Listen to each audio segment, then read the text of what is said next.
Even if you're a true die-hard NBA fan, a real sicko as JJ Redick would call it, if you haven't paid much attention to the Charlotte Hornets in recent years, no one would really blame you. One of the most lifeless franchises in all of sports for years now, even their own fans have a hard time generating excitement about the team and their future.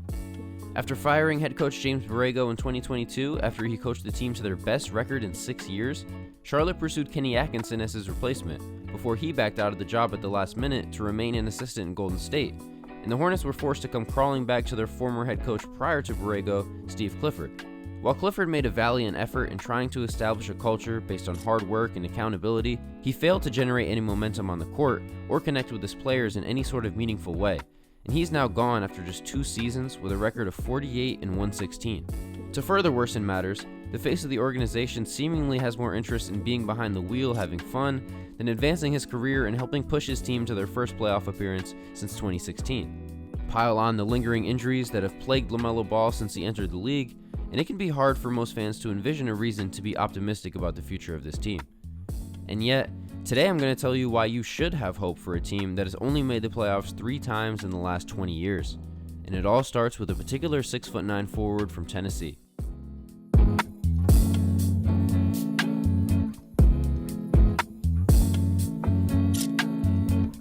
Despite finishing 3rd in Rookie of the Year voting last season, Brandon Miller is going completely under the radar heading into his sophomore campaign.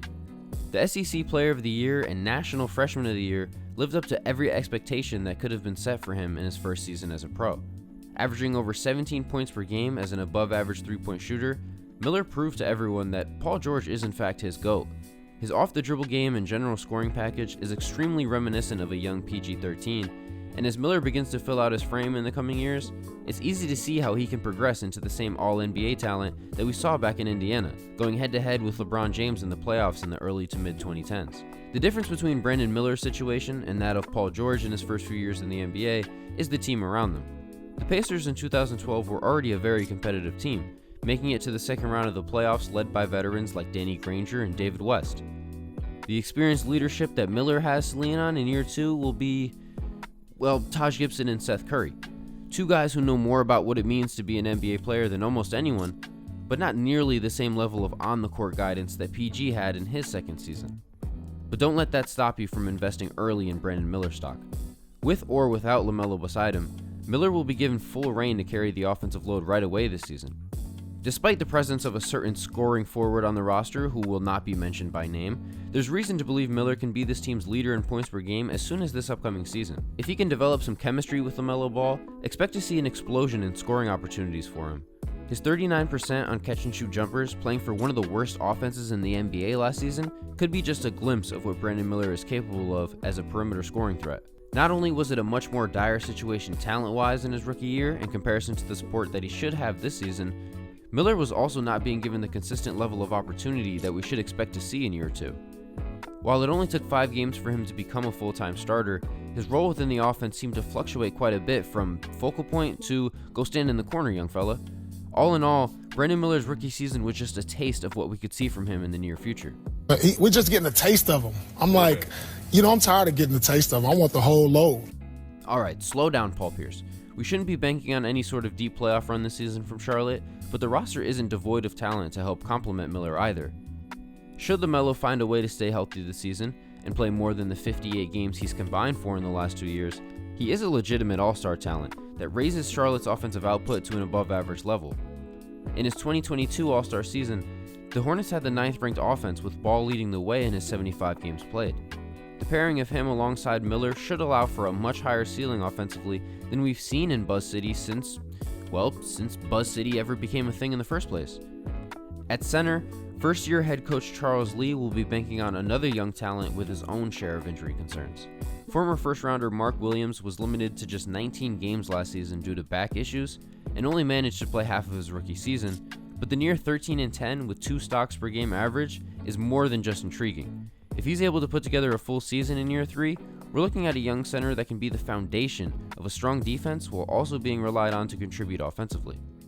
Speaking of Charles Lee, the former Bucks and Celtics top assistant has entered Charlotte and immediately began implementing a brand new culture. While it can be hard to get any real insight into how good an NBA coach really is, everything we have seen to this point suggests that Lee is a young, player-friendly coach that wants to develop an environment focused on hustle and accountability. Now, if you're thinking to yourself, well, that sounds like every new head coach hired these days, I wouldn't tell you that you're wrong, but Charles Lee has long been regarded as a premier-level assistant coach. With the long leash that he should be given in Charlotte, I like his chances of proving himself and maximizing the talent this roster has before long. Hey, I love that we got the visuals. I love the visual. We're pointing, but the pointing isn't enough. We also have to talk, okay? There's got to be a visual and a verbal. Habits, habits, habits. Go again, that's not a stop. Guard them, sit down. I want teams to see crowd. I'm here, I'm breaking down, I'm keeping them in front. I'm ready to react. That's a great bucket, because you know what else we got? Shifts and activity. What do we work on down there? Does that make sense? The supporting cast surrounding Ball, Miller, and Williams doesn't stand up to some of the top teams in the association, but the available combination of experience and talent should be enough to be competitive in the Eastern Conference if the team stays healthy.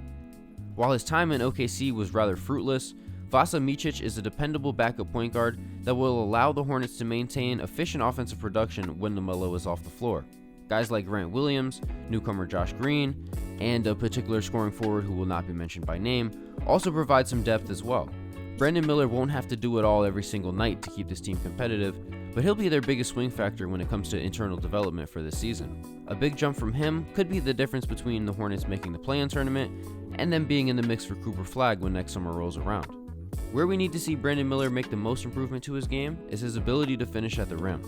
He showcased already what a silky smooth jumper he has, but under 55% in the restricted area just isn't going to cut it if he wants to evolve into an all-star level talent and beyond. Hopefully he spent plenty of time this offseason in the weight room, as his thin frame seems to be the biggest obstacle in the way of him becoming an efficient 3-level scorer. Miller can already get to the rim at a fairly consistent level, but his wiry 200-pound frame does him no justice as he attempts to finish over, or oftentimes around, bigger players protecting the rim. This is something that should come naturally with time as he progresses into his 20s, but for now it remains his top priority in terms of his short-term development. The rest of his scoring package is already light years ahead of what we typically expect from a rookie wing. He's efficient as a jump shooter all over the floor and excels both as a shot creator and as an off-ball floor spacer, which does wonders for Charlotte's offense. And let's not sleep on his defensive production either. While nobody in their right mind would mistake Brandon Miller for an all-defensive caliber wing stopper at this point in time, he's flashed plenty of playmaking upside as a hustle defender.